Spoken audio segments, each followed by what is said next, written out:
Okay, here's another drum kit tour video. Today we're going to be doing my Tama Club Jam Mini. And you can see there it is in its cases, and that is all I need to take, just those two things. It's my canister drum throne. This is a vintage 1960s made in Japan canister throne, ultra rare. I lucked out and got that thing years ago at a really cheap price. I reupholstered the top because that was in bad shape. But the good thing about that is it's not only my seat, it's also my hardware container, or trap case rather. So let's open that up, and you can see in there I have a hi-hat stand, snare stand, bass drum pedal, stick bag, and down in there deep is the ride stand that mounts to the bass drum. Let's open this up just so you guys can see here. Cymbals actually fit in the same bag as the drums, and I just have them in this little sleeve here, and I just put them on the front. So as you can see, the snare drum just fits right in front of the bass drum in the case here, and this is the official cases from Tama that you can buy for these. And all you need are the two bags because it's just a two-piece kit. All right, here it is all set up. And this is actually slightly different setup than I had as far as the hardware goes in my last video, and a little bit different on the cymbals too. Compared to the last video that I uploaded where I was using it. But let me just go ahead and tell you what I have here and what the differences are from before. So for my ride cymbal, I have a Sabian XSR Monarch 19-inch. And that's different than what was in the last video, which was a old 20-inch Avanti ride cymbal. And I am still using the same hi-hats. These are 14-inch Avanti hi-hats. And these things are really weird. Well, a lot of Avanti cymbals, by all, logic, shouldn't sound good, but they actually sound really good, especially these hi-hats. They're like really dark and trashy sounding. I've always really loved these. I've actually sought out like a second pair because I had a pair just like these in the past, and then actually ended up getting rid of them for some reason. I don't know why. But then I was like, I was hearing them on recording. I was like, why did I get rid of those things? So I found another pair on Reverb a couple years ago.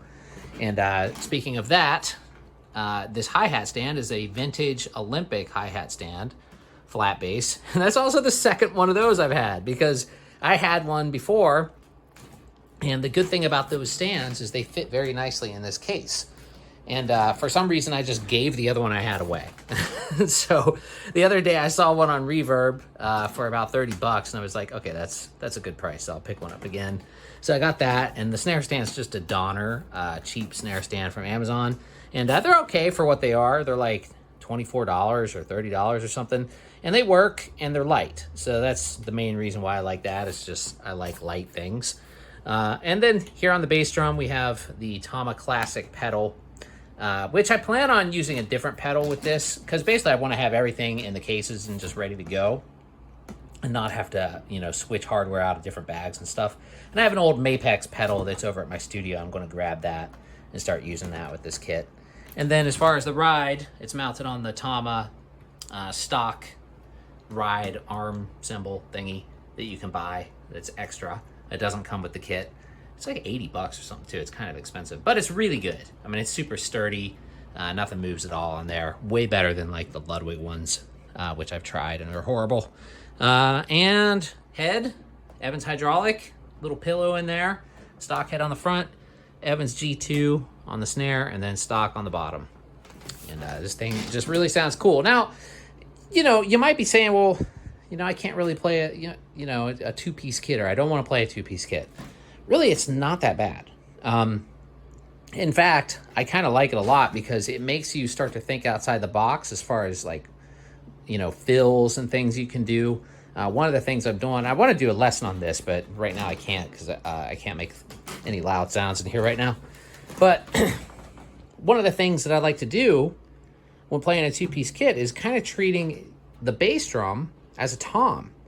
Like in fills. So you can kind of start out a fill here, then just play a pattern on the kick, go back to your snare, and then you'll start coming up with all kinds of cool ideas that way.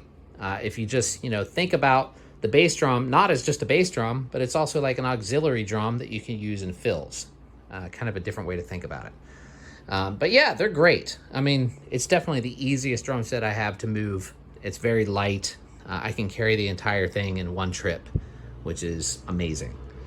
And yeah, but I mean, you know, two-piece kits are really cool. You could totally use this with like a singer-songwriter or, you know, pop group, basic covers.